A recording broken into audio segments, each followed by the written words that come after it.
Good afternoon. We will have opening statements by the Secretary General and the President, and then we'll have time for a few questions. Secretary General.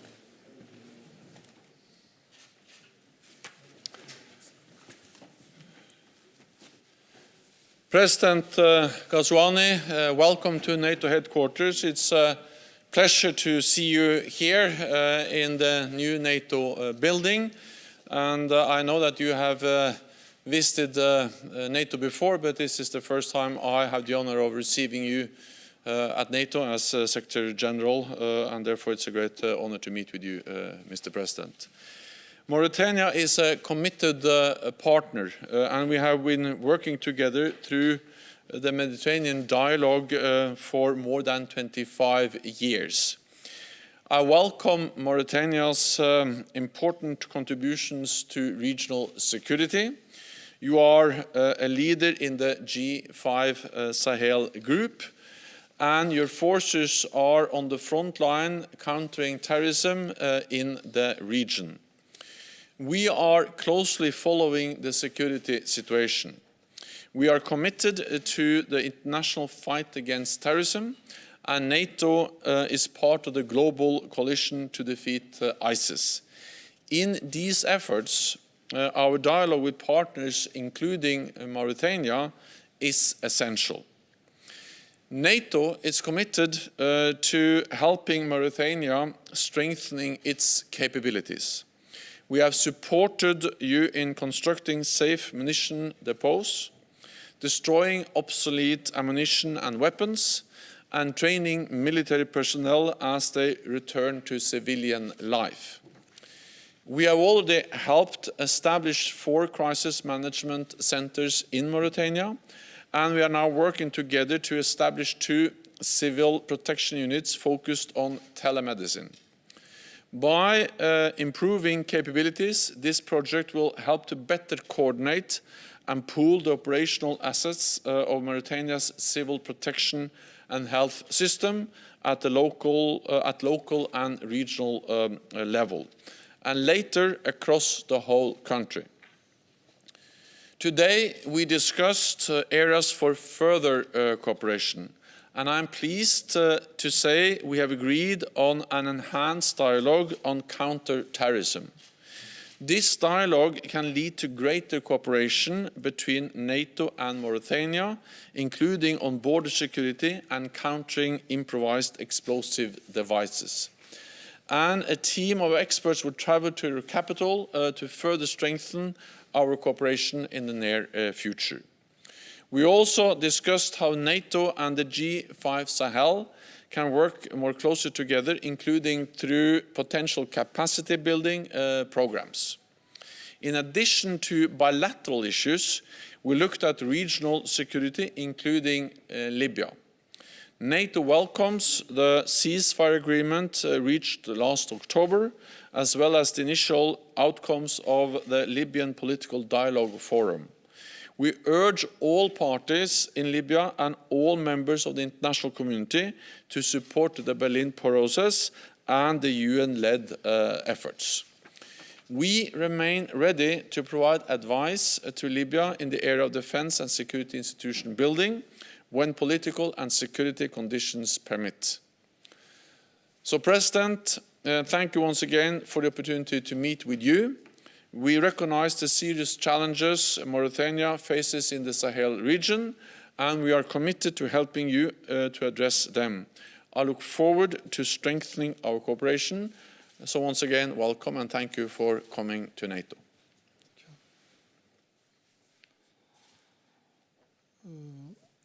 Je voudrais, avant toute chose, adresser mes plus vifs remerciements à son Excellence M. Stoltenberg, secrétaire général de l'OTAN, pour son invitation qui témoigne, tout comme ma présence aujourd'hui parmi vous, de l'excellence des relations qui unissent l'OTAN à la Mauritanie et au G5 Sahel plus généralement. Les entretiens que nous venons d'avoir ont été très fructueux et je m'en félicite. Comme vous le savez, l'espace du G5 Sahel demeure encore en proie à l'insécurité en dépit des progrès appréciables enregistrés dans la lutte contre le terrorisme durant l'année écoulée. Les groupes terroristes conservent encore une certaine capacité de nuisance et cherchent à étendre leur influence au-delà de l'espace du G5 Sahel. En outre, cette région, par sa façade maritime, constitue une zone de prédilection des filières de l'immigration illégale.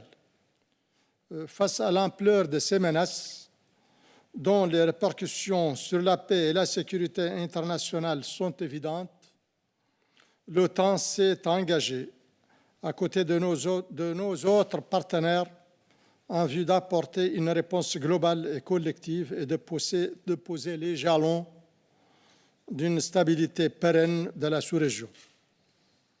C'est ici le lieu de vous exprimer mes vifs remerciements, Monsieur le Secrétaire général, pour l'appui que vous apportez à la Mauritanie et au G5 Sahel dans le domaine de la défense et de la sécurité. Depuis le mois de janvier 2020, après le sommet de Pau qui s'est tenu, je pense, il y a maintenant un an, jour pour jour, plus un, c'est-à-dire je pense qu'il s'était tenu le 13 janvier de l'année 2020, le G5 Sahel s'est engagé dans une nouvelle dynamique qui bénéficie du soutien agissant de ses partenaires multilatéraux et bilatéraux.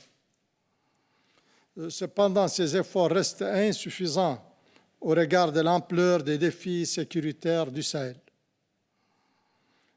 En effet, en plus de leur vulnérabilité structurelle, les pays du G5 Sahel doivent faire face à des aléas climatiques extrêmes, aux déplacements massifs de population, aux répercussions de la crise libyenne et aux conséquences multiformes de la pandémie Covid-19, qui sont autant de facteurs de déstabilisation. C'est dire combien notre coopération est plus que jamais nécessaire pour la stabilisation de la sous-région.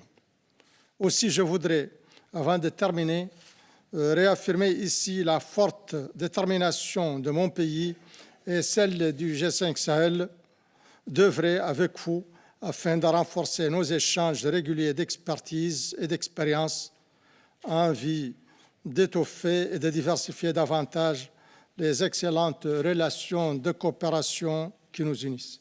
Et je vous remercie. I hope we can now take a few questions, starting with Al Arabiya and Nourdine Fridi.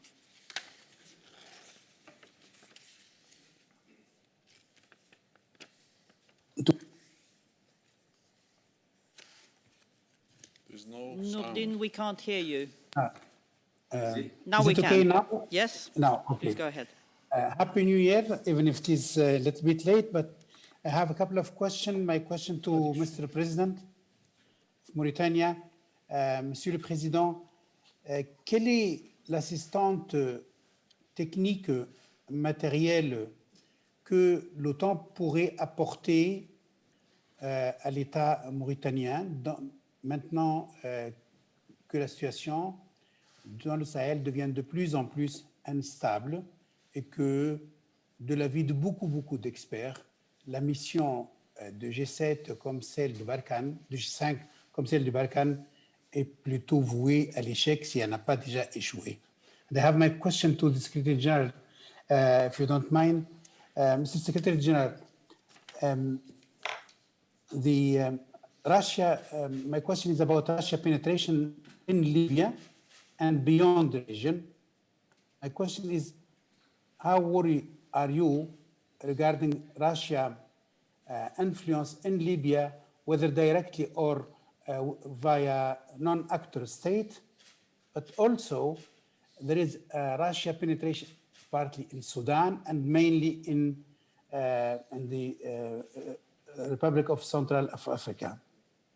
How worried are you that this penetration could complicate, let's say, the stability of the region? Thank you. Thank you. So, Monsieur President. En ce qui concerne les aspects ou les domaines de coopération qui pourraient avoir lieu entre la Mauritanie et l'OTAN, je voudrais d'abord préciser que ce n'est pas à l'occasion de ma visite ici aujourd'hui qu'on est en train de chercher à commencer par avoir une coopération avec l'OTAN. L'OTAN et la Mauritanie coopèrent depuis plus d'une dizaine d'années, plus d'une quinzaine d'ailleurs d'années, dans des domaines importants. Et l'assistance de l'OTAN à la Mauritanie dans des domaines sécuritaires est importante. Elle a déjà eu des résultats, mais ce qui nous intéresse maintenant, et cela a fait l'objet de sujets que je venais tout de suite d'évoquer avec le secrétaire général, c'est justement la diversification, la consolidation et plus de diversification de cette coopération, et on est sur la bonne voie. Sur la deuxième partie de votre question, je ne partage pas tout à fait votre affirmation concernant l'échec de Barkhane et l'échec de la force conjointe. Pas du tout, on n'est pas du tout d'accord sur cette affirmation. C'est plutôt le contraire, parce que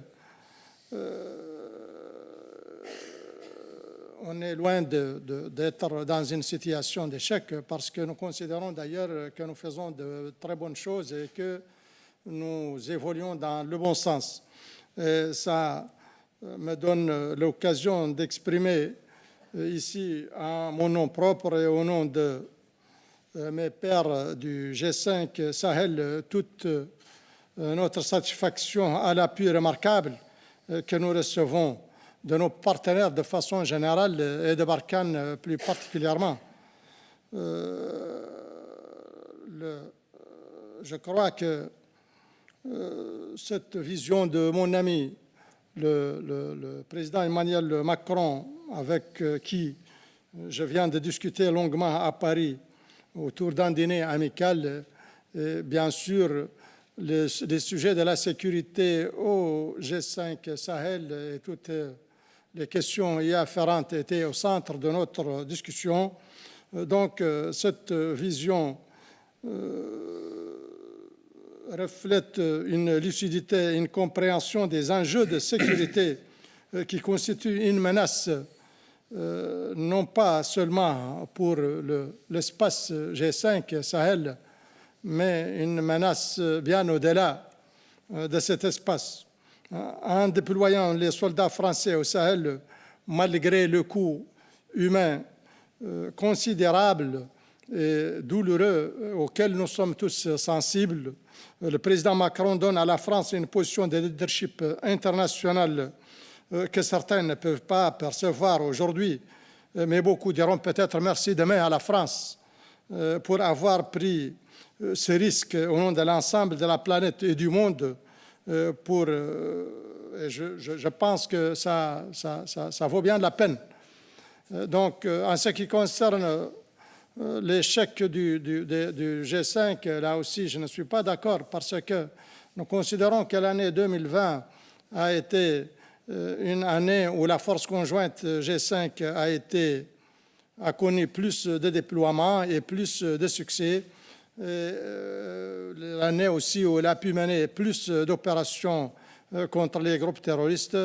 Donc, c'était par rapport un peu à ce que je pense par rapport à votre affirmation.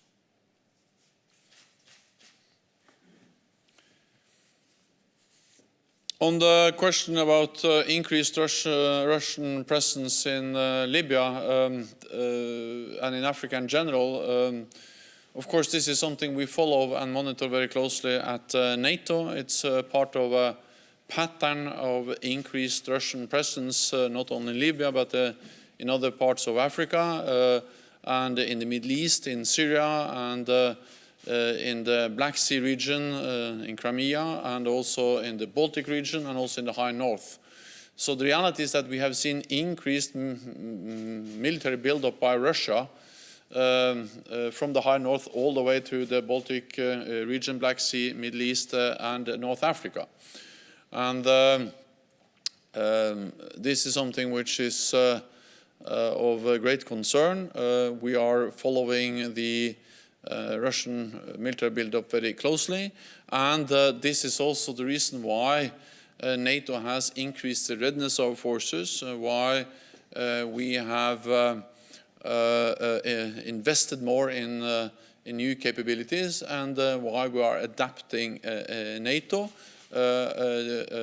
in response also to a more assertive Russia, which is investing heavy in new military equipment and also increasing its military presence along our borders, including in North Africa and in Libya.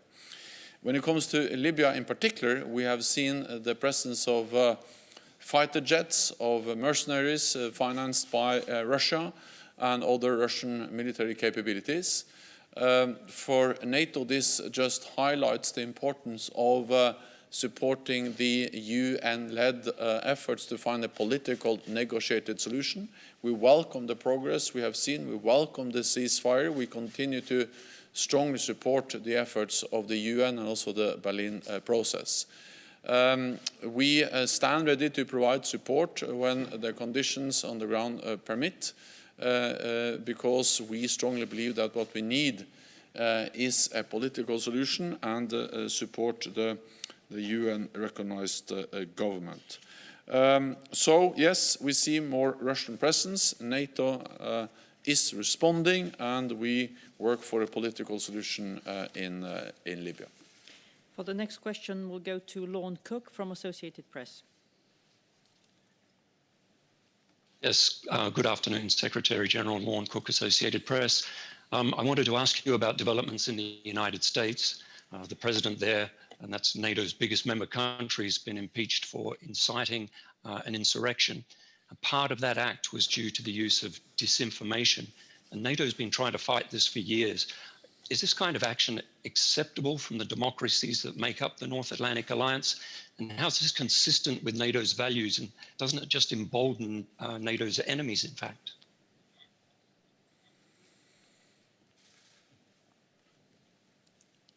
So what we saw in the United States, in Washington last week, was a deadly attack on the Capitol, on the heart of the democratic institutions of the United States of America, and that's absolutely unacceptable. And I stated very clearly and very early that this was shocking, and that the outcome of the election has to be respected, and that we have to make sure that our democratic values are fully respected. I have confidence in the democratic institutions of the United States. I look forward to a peaceful transition, and I look forward to working with Joe Biden as the next president of the United States. I know that Joe Biden is strongly committed to our transatlantic cooperation, to NATO, and I know that he also, of course, strongly supports the idea of further strengthening the cooperation between North America and Europe. Regarding the deadly storming of the Capitol in Washington, I think it is important that all those responsible are held accountable. Democracy must always prevail over violence, and I am confident that the democratic institutions of the United States will handle this challenge they have seen, especially during last week. We can now go to Brooks Digner from Jane's Defense.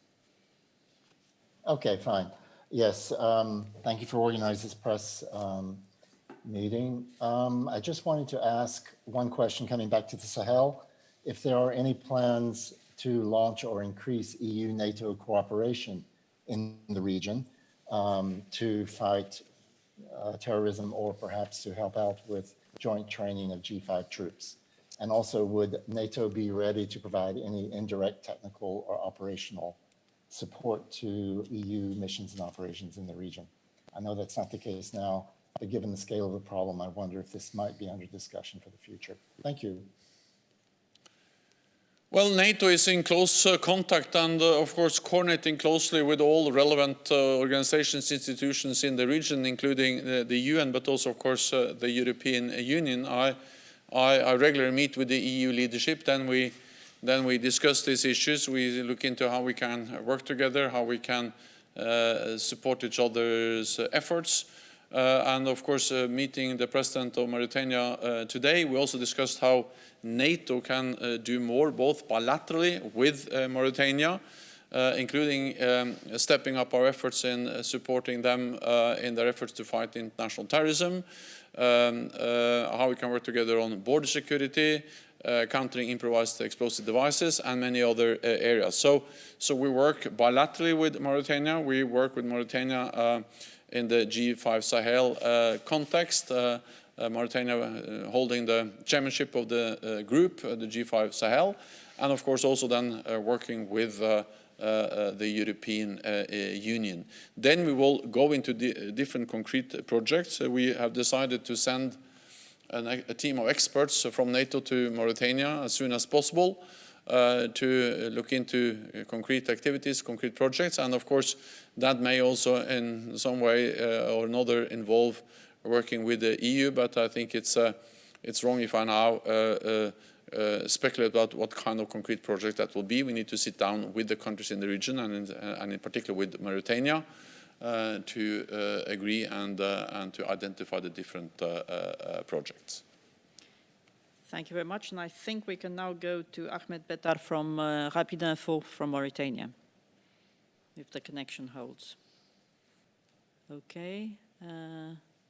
Since I can't hear Ahmed, I have his question, and it was two questions in French. Quel rôle pour l'OTAN dans la sécurisation du Sahel? Et que pensez-vous du soutien des forces alliées au Sahel? Pourquoi ce retard? So these are the questions from Ahmed Bettar from Rapid Info. Commencez un peu? S'il vous plaît. Non, je n'ai pas entendu. Quel rôle pour l'OTAN dans la sécurisation du Sahel? Et que pensez-vous du soutien des forces alliées au Sahel? Pourquoi ce retard?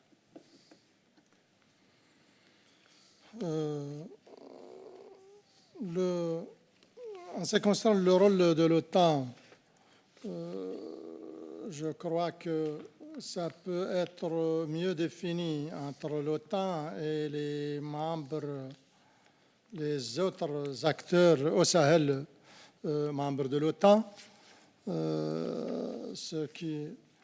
Je crois que ce serait plus adapté dans cette formule comme ça, parce que il est bien utile que l'OTAN ait un rôle à jouer dans le domaine de la sécurité au Sahel, mais dans le cadre de la définition de ce rôle à partir entre l'OTAN et directement les pays du G5 Sahel qui ne sont pas membres de l'OTAN, même s'il y en a parmi eux qui ont des statuts à l'OTAN. Je pense notamment à la Mauritanie qui est là en tant que pays du dialogue méditerranéen.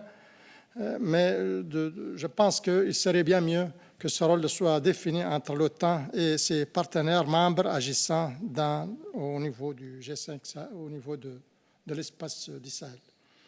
En ce qui concerne l'Alliance et le retard, au contraire, nous nous félicitons d'ailleurs de la rapidité et de la célérité avec laquelle cette alliance a vu le jour et du stade qu'elle a déjà atteint parce qu'elle a été, le début de sa conception était arrivé bien, il